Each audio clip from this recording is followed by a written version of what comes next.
रात थी, ऐसी रात जिसमें वक्त भी सांस लेना भूल जाए। सहरा की रेत ठंडी थी, आसमान पर चांद खामोशी से टिका था।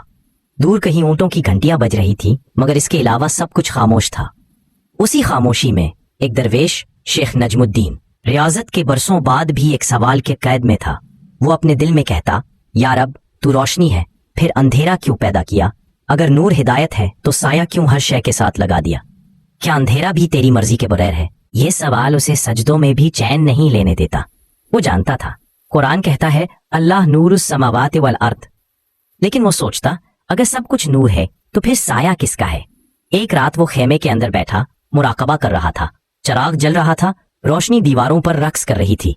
इतने में उसने देखा दीवार पर एक साया फैलता गया, फिर वो साया जैसे जिंदा हो गया। शेख की आंखें खुल गईं, सांस रुक गई, और फिर उसने एक आवाज सुनी, ना इंसानी ना गैर इंसानी, एक नर्म मगर गहरी आवाज। ए नजमुद्दीन, तू हमेशा मुझसे भागा, मगर आज तूने मुझे पुकारा, मैं आ गया हूँ। शेख ने हैरत से पूछा, कौन है तू? आवाज हंसी, मैं तेरा साया हूँ, वो जिसे तू हर सुबह देखता है मगर पहचानता नहीं, वो जो तेरे साथ हर सफर में होता है मगर जिसे तू अपने नूर के मुकाबिल देखता है। शेख के लब कांपने लगे। क्या तू शैतान है या मेरा नफ्स? साया बोला, नहीं, मैं शैतान नहीं, मैं तुझे तेरे वजूद की याद दिलाता हूँ। मैं इस लम्हे पैदा होता हूँ जब रोशनी किसी हकीकत से टकराती है। मैं तू हूँ, मगर वो तू जो अभी नामुकम्मल है। शेख ने हैरत से कहा, मैंने तो हमेशा तुझे अंधेरे की अलामत समझा। साया बोला, यही तुम इंसानों की गलती है। तुम अंधेरे से डरते हो मगर भूल जाते हो कि अंधेरा रोशनी के बगैर होता ही नहीं। मैं तेरे अंदर के तजाद का अक्स हूँ। तेरे अंदर की खौफ, ख्वाहिश, गुनाह, तौबा सब मेरा लिबास है। शेख ने आहिस्ता से कहा, फिर तू मेरा दुश्मन नहीं? साया बोला, मैं दुश्मन तब बनता हूँ जब तू मुझसे भागता है। मैं दोस्त बन जाता हूँ जब तू मुझे पहचान लेता है। मैं वो हिस्सा हूँ जो तेरे रब के नूर को जाहिर करने के लिए जरूरी है। अगर तू पाक है तो मैं तुझे जाहिर करता हूँ, अगर तू गुनाह में है तो मैं तुझे दिखाता हूँ। मैं तुझे वो दिखाता हूँ जो रोशनी नहीं दिखा सकती। शेख की आंखों से आंसू बहने लगे। उसे लगा कि जैसे वो पहली बार खुद को देख रहा है। कितनी बार वो सजदे में गिरा मगर दिल के सायों से गाफिल रहा। कितनी बार उसने लोगों के चेहरों पर नूर देखा मगर अपने अंदर का अंधेरा नजरअंदाज किया। साया आगे बोला, जब रोशनी किसी शय पर पड़ती है तो साया बनता है, यानी जहां वजूद है वहां साया लाजिम है। तू भी एक वजूद है, इसलिए तेरे अंदर भी नूर और साया दोनों है।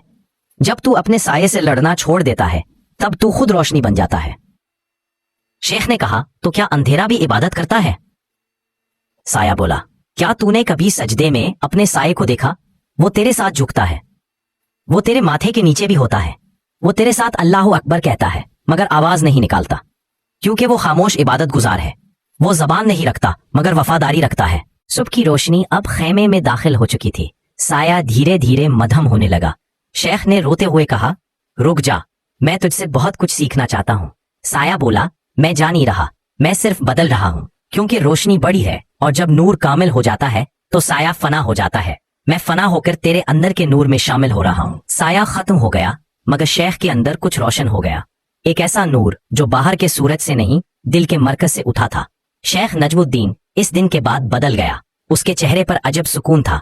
वो लोगों से कहता कि नूर को पहचानने वाला आरिफ नहीं, अपने साये को पहचानने वाला आरिफ है, क्योंकि जिसने अपने अंधेरे से सुलह कर ली उस पर रोशनी उतर आती है। लोग उसके पास आकर पूछते, शेख हमें भी रोशनी चाहिए। वो मुस्कुरा कर कहता है, पहले अपने साये से बात करो, उससे मत भागो। जो अपने अंधेरे को पहचान लेता है वो खुदा के नूर में जम हो जाता है। रोशनी और साया दुश्मन नहीं, ये एक ही हकीकत के दो पहलू हैं। नूर दिखाता है कि तू क्या है और साया दिखाता है कि तू क्या नहीं। जो इन दोनों को समझ ले वो खुद को और अपने रब को पहचान लेता है। या अल्लाह, हमें अपने नूर की पहचान दे मगर हमारे साये की भी समझ दे, ताकि हम खुद से जंग न करें बल्कि खुद को समझकर तेरा कुर्ब हासिल करें। हमें इतनी बसीरत दे कि हम अपनी तारीकियों में भी तेरी रोशनी देख सकें। आमीन। ये कहानी महज एक किस्सा नहीं, ये तसव्वुफ की सबसे गहरी सच्चाई का बयान है कि इंसान अपनी रोशनी से नहीं, अपने अंधेरे से लड़कर मुकम्मल होता है। जो अपने साये को कबूल कर ले वो फना में रोशनी बन जाता है।